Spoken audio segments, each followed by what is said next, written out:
What is the Medal of Honor? What is the Medal of Honor Institute?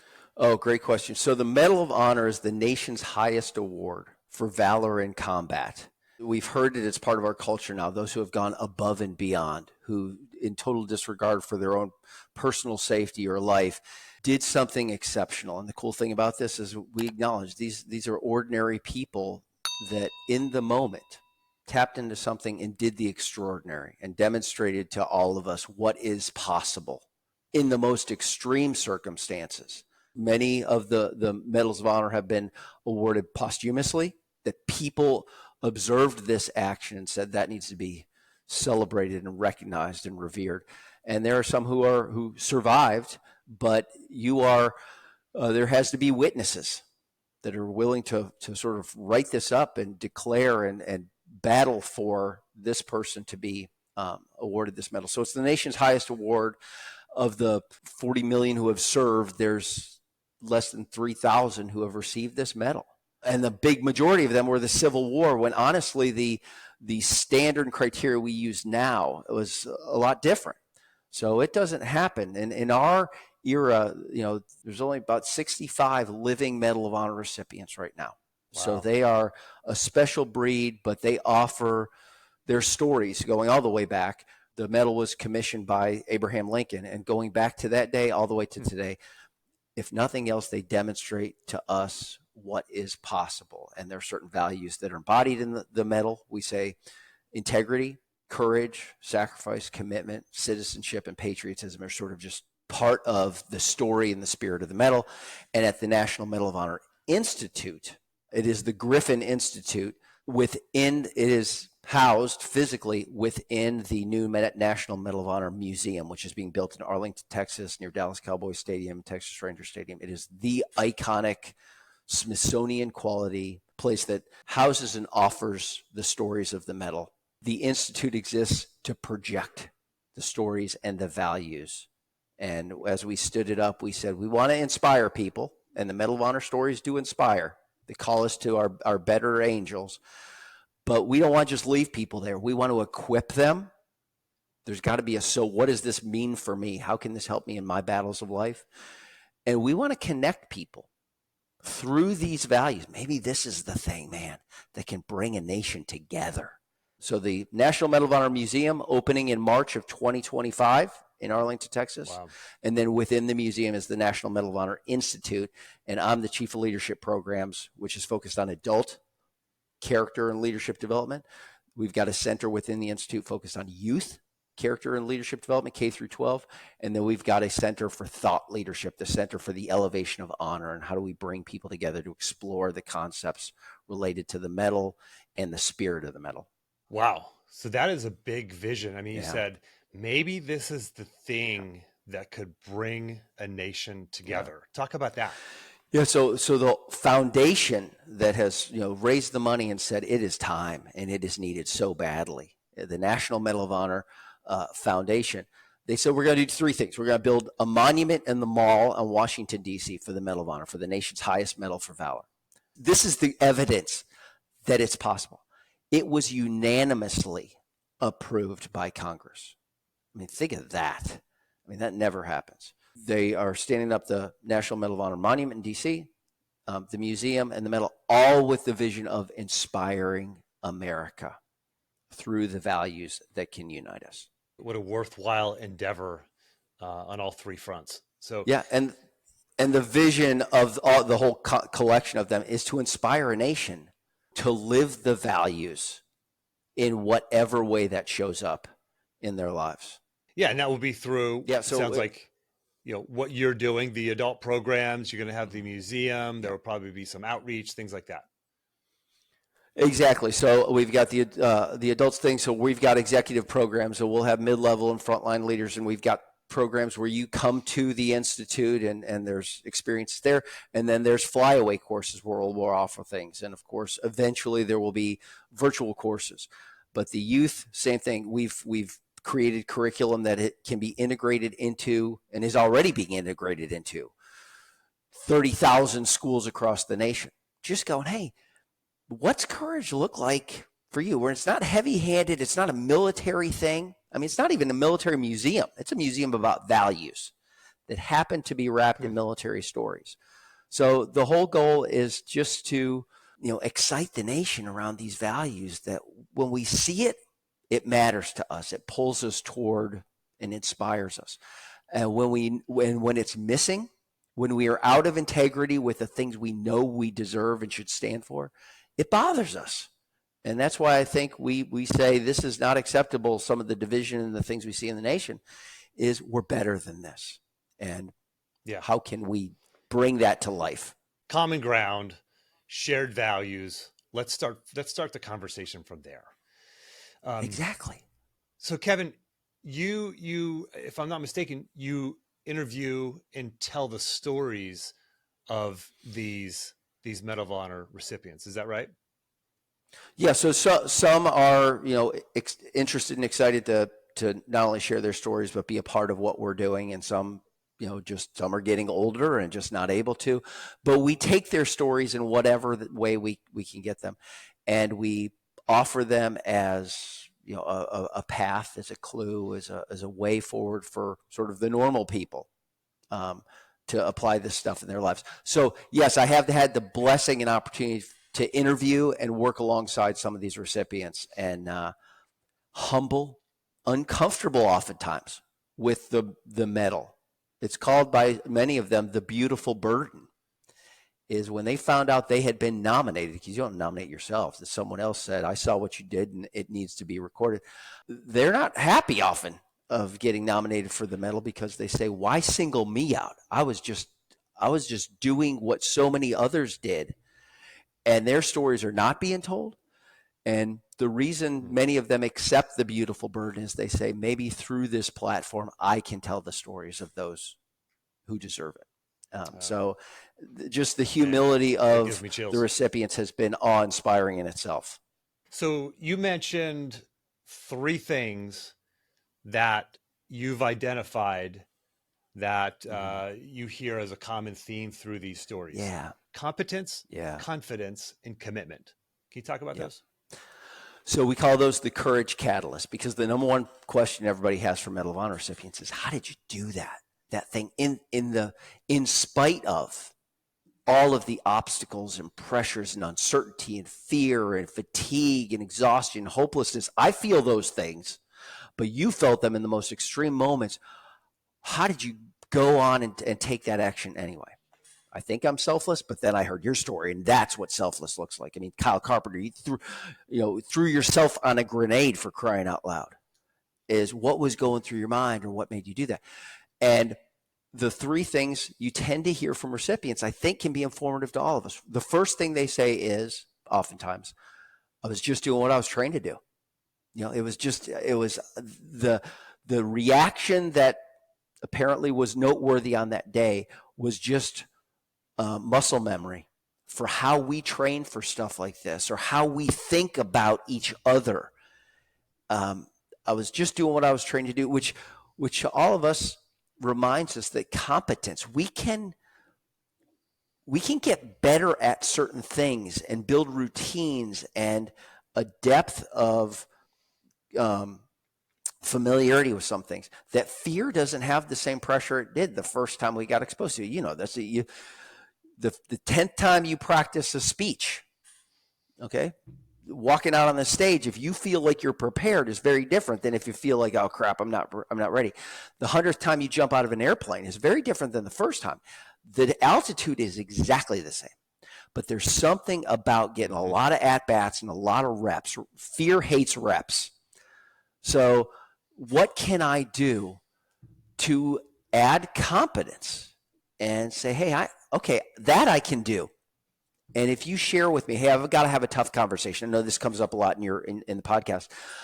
I've got to have a tough conversation. I keep not having it. What the heck's going on? A lot of times is we don't know how to even start the conversation in a way that won't set off the drama grenade. So that's why coaching and mentoring, or talking to other people, or maybe even talking through it with somebody else, you can go, I think I can try that. That gives me at least a path to execute. And if I don't know how to do it, I can learn. This is growth mindset right here. I can get better at that. And as I do, fear becomes less and less powerful.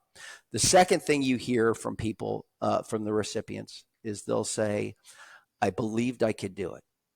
Or I was just in a position I felt like I could pull it off. Maybe it was because I was 18 years old, I was a Marine, I was just sort of felt invincible. But believing it is possible at least explains why people try things in the face of fear. You're telling me there's a chance, man. And it doesn't take much faith or belief to say, I don't necessarily even feel competent. I've never done anything like this before, but I've done stuff like this, or I've seen other people do it. And if she can do it, I can do it. You know, sometimes the emphasis on that same sentence, if I can do that in the past, hell, I raised 2 kids by myself. I can sure do this. I can sure take night classes. You know, I got to stop ignoring. And I know DJ Vanis, one of your previous guests, talks about, let's stop ignoring the successes we've got and the strength and the resources we have available, and talking ourselves out of, you know, what we can pull off.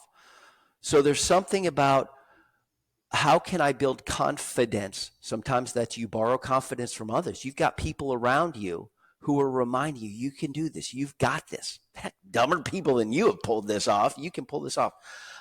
So there's certain phrases and battle cries that tend to emerge there that remind us that it is possible and there is a way. And then the last thing you hear from recipients, and honestly, this is the big one, is even if I didn't feel competent, even if I wasn't sure if I could pull it off or survive, my commitment to the guy in the foxhole next to me, my love, the Medal of Honor is often a story of love, but it's a commitment to us, the tribe, that person, this relationship, the mission, our identity. We don't leave people behind. That's just not us. So our commitment to our identity helps us when fear shows up, go, well, screw that, man. We're not leaving anybody behind. And there are stories of recipients who oftentimes go right back into where they just got their butts handed to them because they said, that's who we are. That's what we do. So the commitment to, and, you know, what is your why? What is your purpose? Who are you trying to be? What is the legacy you want to create? You know, these are the things that once we reconnect with those sometimes, it gives us strength to push against the fear and cross the gap, we call it. There's the decision gap. Hey, I'm going to do this. There's a big gap between deciding to do something and actually doing it.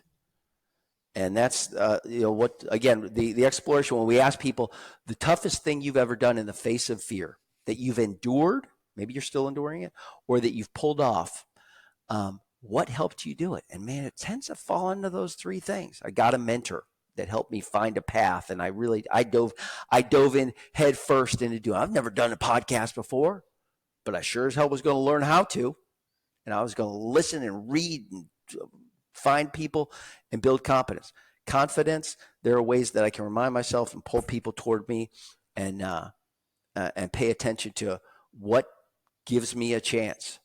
Break the big thing up into small chunks and we can go, all right, that I can do. I can make it to the next meal. I can make it to the next mile. I can catch that guy on this marathon. I don't know if I can make the whole marathon, but I can catch that dude.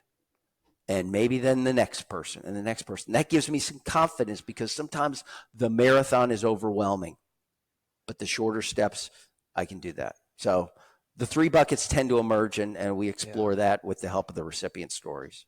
And so for the listener, listen, you're probably not going to leave this podcast episode, wherever you're listening. Maybe you're on the treadmill, maybe you're commuting to work or something. You're probably not going to war, right? You're probably not going into a situation where you're confronting the enemy in the same way that our military does it. But you're facing your own challenges, right? Yes. Whatever it is, maybe it's the promotion you're trying to get, the business you're trying to start, the marriage you're trying to save, the weight that you're trying to, whatever it is, like you're facing your own battles. And so you have to look at this up, because what Kevin is talking about is like these people who in the most dire of circumstances have found something in them that mere mortals like us would consider superhuman. Right. And they've boiled it down to 3 concepts. And so we can learn from this. We can't just, Mm-hmm. don't just listen, go, wow, those people are amazing. You have to say, those people are amazing. What can I learn from this? Yes. And so competence, like, whether it's that presentation or that job interview or that the way you respond to your kids when they act up or whatever it might be, like, are you getting the training you need? Are you working with the mentor? Are you working with the coach? Have you signed up for that course? Are you doing the train? Are you putting in the reps? Right? Fear hates Yeah. reps. I love that quote, Kevin. Like, we're going to put that in the action plan, because that is a good one. Fear hates reps. Like, are you taking the reps? Confidence. Like, do you believe it's possible? You said, stop ignoring your strengths and the resources that you have available. Mm-hmm. Listener, I'm talking to you. Stop ignoring your strengths and the resources that you have available in order to achieve that thing right now that you think is undoable, hard. It's too far gone. I can't, build that business or save that relationship or whatever it might Mm-hmm. be. Are you ignoring the strengths and resources you have available? And then commitment. Like, I look at that, like, for, a lot of our listeners are athletic minded men, of course. And, when I was competing, I lost 22 pounds in 2.5 days once. And I've told this story before on the podcast, so listeners have heard this, but like 22 pounds in 2.5 days, it's stupid to do something Yeah. like that to your body. I mean, it's silly, right? And I did it, and I weighed in, I made weight, and I competed the next day, and I didn't compete well, go figure. But it was just, You um, wanted it so bad. why would you do that? Yeah, there was a commitment there. It was a commitment. I made a commitment to my coach, to my team, to myself. It was just what I was going to do, even if, I didn't end up in the hospital, but I probably should have been. I think most humans in that scenario would be taken to the hospital. So we can see how this has played out in our lives. Listener, you can see how this has played out in your life before. Replicate this, right? And replicate what we're seeing from these men and women who are receiving the Medal of Honor. And I love the fact that you're talking about what we tend to say to ourselves when we're just in the storm or we're battling against this. And maybe it's Lord knows Yes. you talk a lot about the importance of sleep, because so many of us are just churning and fighting and we're in the battle at night, tossed and turning about, how do I get through this? And that inner critic or that inner dialogue can be so critically negative and defeating. So really the thing that gets us past that is we got to conquer that voice. And when we're saying things like, I'm an imposter, the imposter syndrome, I don't even know how to start. I don't know what to do here. It's too hard. I can't go on. It's not working. Nobody cares. Nobody's paying attention. All this stuff in here, we've got to have a response to. And that's when we can borrow from others who have heard the same voices. Their battles may be very different from ours. My mom and dad went through bankruptcy twice. My dad was an entrepreneur. And, you're swinging for the fence. You're putting it all on the line. And sometimes it works out brilliantly. And then in 2008, when the market just tanks in Southwest Florida and you're a developer and all the music stops and you're in your mid 70s, all of a sudden, here we go again. And I went down to visit my dad when all hell was breaking loose and it looked like they were going to lose everything again. And my dad actually called me down because he said, hey, I want you to pay attention to some of the other family members going through this. They need they just need somebody to walk alongside. So I spent some time with other family members and I walked up to my dad. He was standing on the porch overlooking the lake behind the house. And I said, Dad, how are you doing on all this? Because I'm thinking about all the voices he's got in his head. Legitimately. This is my legacy. I've impacted my kids here now. I've dragged them into this again. There's no way to recover from this. I'm a failure. All these things swirling around. I can only imagine. I said, how you doing with this, Dad? Because I won't be in, God help me, I won't be in the battle he's in right now, but I can have insecurity and all that just damaging thought. And he said, Kevin, all I know how to do is keep showing up. Just with attitude, good attitude and ideas, and just keep showing up. And I think if I keep doing that, maybe a path shows up through this and there's a way forward. Maybe there's hope out there. And I thought, what a gift he just gave me. That phrase, just keep showing up. That has helped me through some dark nights when I'm like, I got to pull the plug. I am failing, therefore I am a failure. And you've talked about the distinction between that. It's having certain phrases and certain things that maybe have been borrowed from others that can help us stay connected with what matters, to endure just a little bit longer, to take action, to recommit, to fight on, to maintain hope. There's something to be said for whatever storms your listeners are going through, whatever battles are raging right now. The scene of the crime is the mind, man. And we've got to say, Carol Dweck, she's the sort of lead scholar in the area of growth mindset. And she has a great battle cry, which is one word. And I've used it in parenting. I've used it in business. And it's all about that competence bucket. Growth mindset is all about adding the word yet. I can't do this, comma, yet. You throw the yet on there and all of a sudden the ball's back in my court. All right, so go learn how to do it. I've never done anything like this yet. All right, so are you going to do it or not? So there's, changes everything. Talk about the storms of life. 3 phases of the storms of life. Yeah, so obviously we all go through some storms. And I use, in some of my workshops, we'll ask people, hey, it's anonymous. You're able to use your phone as a voting tool. What are the storms that are going on in your life right now?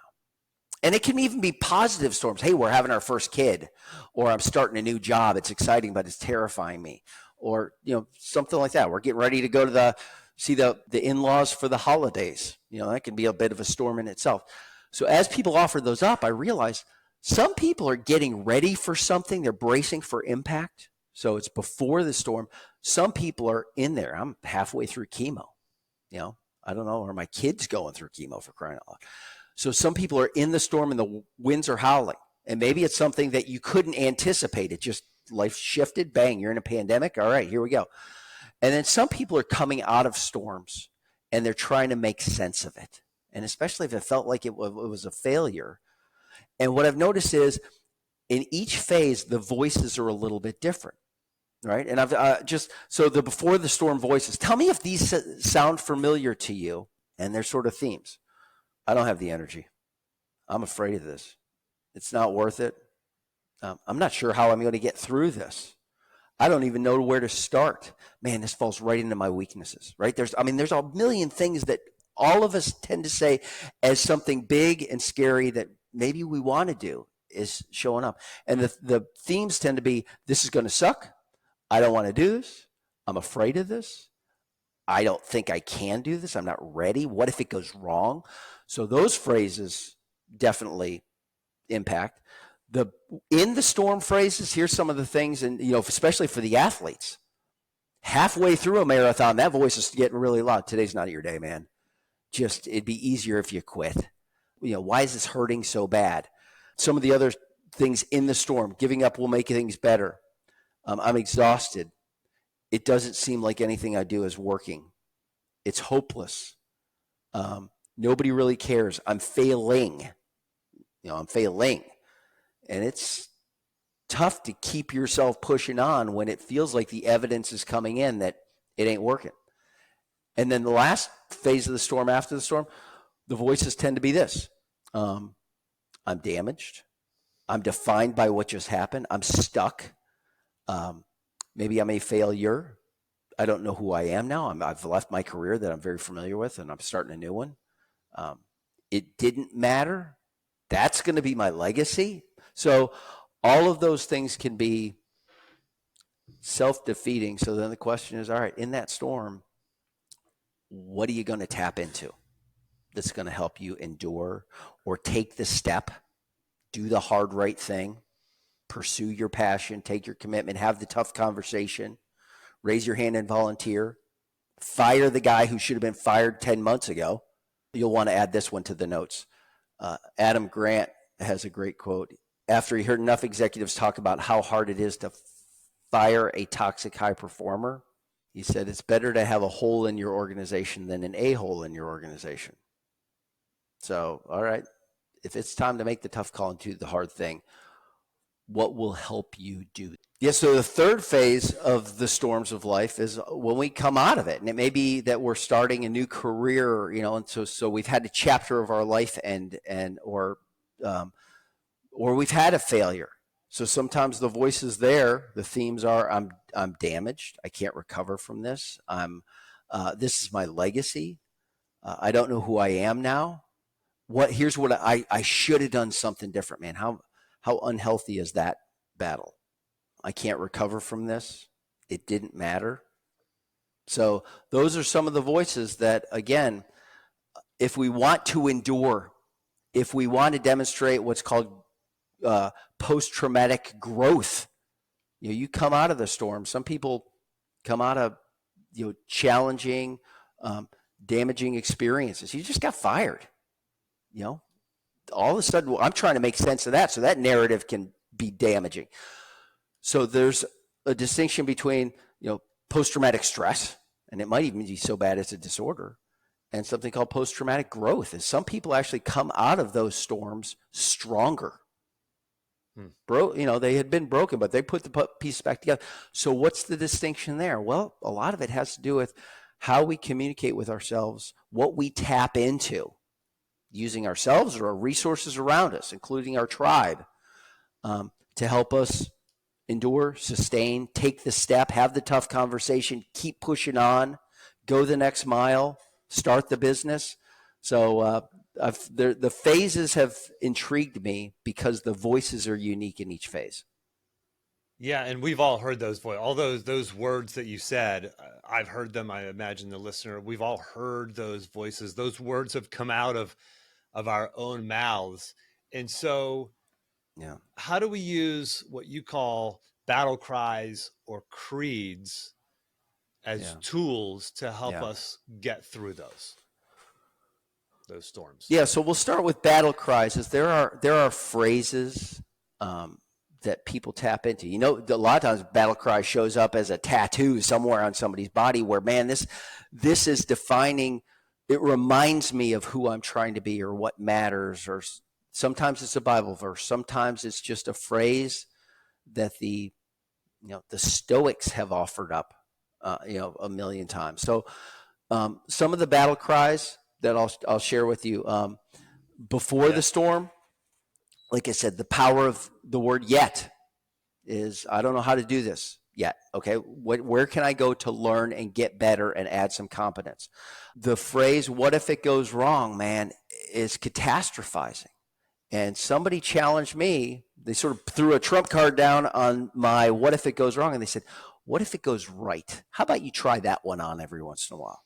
If it goes right, because you're sending your kid off to college. Oh, God, what if it goes wrong? Or what if they're not safe? Or what if they get in with the wrong kids?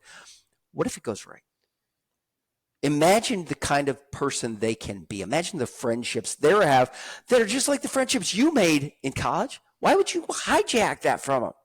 What if it goes right? Camp out on that a little bit, and all of a sudden the fear starts to dampen a little bit because you can get excited about that. Battle cries of families. It's a before the storm kind of thing. I love Brene Brown says their battle cry in their family is, hey, we do hard things in this family. Okay. So when something hard is coming up, bring it on. That's who we are, man. That's our identity.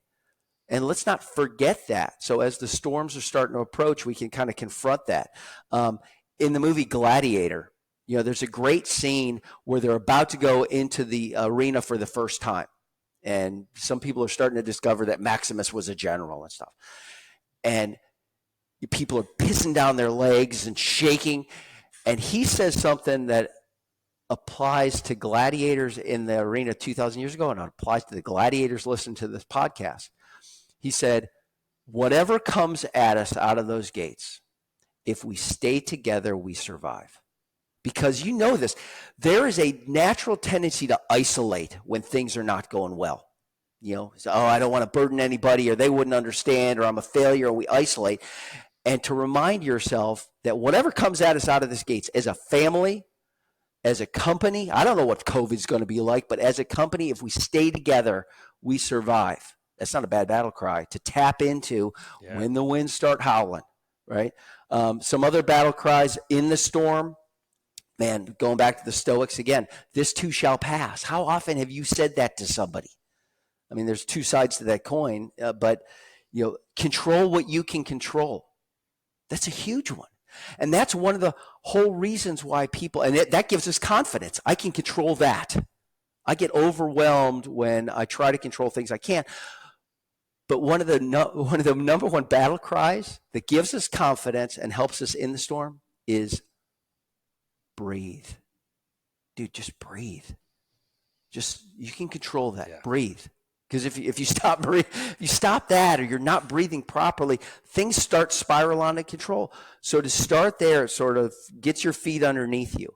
WIN. This was a coach, Lou Holtz. WIN. What's important now? That also showed up in Frozen 2, the movie. Just do the next right thing. You can't see all the way down, but just what's the next right thing? And I've heard business leaders say, God, that became my mantra to myself. I can't control what's happening in the economy. I can't control what's happening here and policy changes and these people. But what's the next right thing I can do? Failure's not an option. That goes back to NASA. People tap into their faith. And there's all sorts of battle cries that come up there. Let go and let God is simply saying you can't control everything, but there's confidence that comes with saying, hey, I believe somebody can, and I got to stop pretending I'm him. So those are some of the in the storm battle cries. And then coming out of the storm battle cries is, if I can survive that, I've got a resource. I've got a story. Scars tell stories. There's a difference between a wound and a scar. And a scar is something that can remind us what we have survived and endured. And maybe I am able to do a next thing only because I've gone through that. Only because I got fired. Do I now have an appreciation for this? Do I have opportunity to do this? Failure is an event. It is not an identity. That's another battle cry that's emerged. I win or learn. And then, good grief, I've got from a lot of these came from athletes. Sweep the sheds, New Zealand All Blacks. Their battle cry was to keep our culture right. We need to have humility. And sweep the sheds is a phrase that came out of a book by James Kerr, that the most experienced, high-performing, the elite players are the ones who sweep the sheds and clean up the rap and they're sweeping the sheds at the end of practice and at the end of the games. Why? To signal to the young pups, hey, if they're doing that, how can I not do that? And it's a battle cry to keep you out of getting your ego too inflated. I can be bitter or I can be better. I had heard that from Warwick Dunn, because his mom, who got killed in the line of duty, said before she was killed, a couple months before, something's going to rock your world, son. And when it does, you got a choice. You can either get bitter or you can get better. That's a battle cry. Wow. And so a lot of these, I think we can borrow from each other. What's the phrase that people tap on the wall when they go out to practice for the game at Notre Dame? Play like a champion today. That battle cry reminds me, it's going to suck out there. It's going to be hot out there. It's going to be tough out there. But if you want to be a champion, we're going to break it down into day-by-day thing. And you get out there and you play like you deserve to be at this school and wear that helmet. So I get fired up about these battle cries because I use them to remind me, my dad has passed. And I've told the story of my dad a few times. And people go, God, dog, I was hearing Larry Basik's voice in my ears and I've never met Larry Basik. But keep showing up. Positive attitude, for the work listener, ethic, and maybe there's a path through the storm. For the listener, we are going to take all of those battle cries and creeds. We're going to take those and put those in the action plan. We're actually going to create a graphic with every single one of those that Kevin just shared. You can take it, you can print it out, you can put it on your wall, you can highlight the ones you love more and use that for yourself. So you just rattled off a ton of really I'll send you a bunch of them, and people will recognize them. People will recognize a lot of these. Which wolf will you feed? I'm going to find a way. I choose what to find me. Just do it is a battle cry. And you'll need different ones in different parts of the storm, right? In different storms, Exactly. You'll need different ones, and different ones will resonate with you in different ways. So, Kevin, just phenomenal stuff. I mean, I'm ready to run through a wall. Thank you so much for your time here. What for the listener who is saying, okay, I'm bought Yeah. in. What is one action item, one thing that they can do in the next 24 to 48 hours to start taking action on what they learned here All right. today? So I will. I'll post an example of a couple things, a couple creeds, and I would say read some creeds and then just say, what would mine be? What do I have one that's the creed that I developed for myself as I was starting my business. And I said, as I go into this, let me get crystal clear on what do I stand for and what do I stand from, personally and professionally, because I want to plant the flag and go, this is who I'm trying to be. Let me lock into my commitment because the storms are going to come. And I'm going to keep coming back to this creed because it defines what matters to me and who I'm trying to be. So I'm going to share with you some creed examples to post. And I just encourage people, read a couple and then go, what would mine be? Because the clearer you are on that, the easier it is to cross the gap and bring your espoused values, your commitments to life. And for the listener, take action on this stuff. One thing you can do, obviously, grab the action plan, go to jimharshawjr.com/action, print out those creeds and those battle cries that Kevin shared, and create your own. Yeah. If you want to use AI, this might be a Ooh. good chance to use Jim. For the listener, you may have heard me talk in recent episodes. I have my own AI now. It's trained in my philosophies and trained in my frameworks. And if you want to use that, that is linked in the action plan as well. So you can, put all of your data, your information, your thoughts. Here's what I like. Here's what I'm struggling with. Here's some examples of creeds and battle cries that resonate with me. I want to create my own, and ask it to create some different versions. And then you take those and then make it your own. So you can actually use what we've learned here today.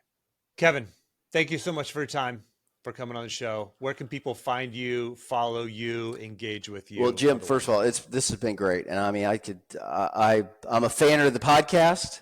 It lights me up. It adds value to my life. It gives me confidence and confidence. It reconnects me with my commitments. So, thanks for helping me just join you on this journey. I can be found. There's a couple different places. Basic Insight. My last name is spelled Basik. Basicinsight.com. That introduces you to some of the work that I've done, since I retired in 2017 from the military, and how I approach developing leaders of character in myself and in others. And I want to direct you to the National Medal of Honor Museum. So if you Google National Medal of Honor Museum, you will get to the website and you'll see 3 columns, one for the monument, one for the museum, and one for the institute. I'm associated with the institute. It'll introduce you to some of the programs that we've got going on there. And of course, I'm available on LinkedIn, Kevin Basik. So easy to find. Excellent. We'll have all that in the action plan. So, Kevin, again, thank you so much. Look forward to staying connected with you. We'll You too, talk to you Jim. soon. Take care.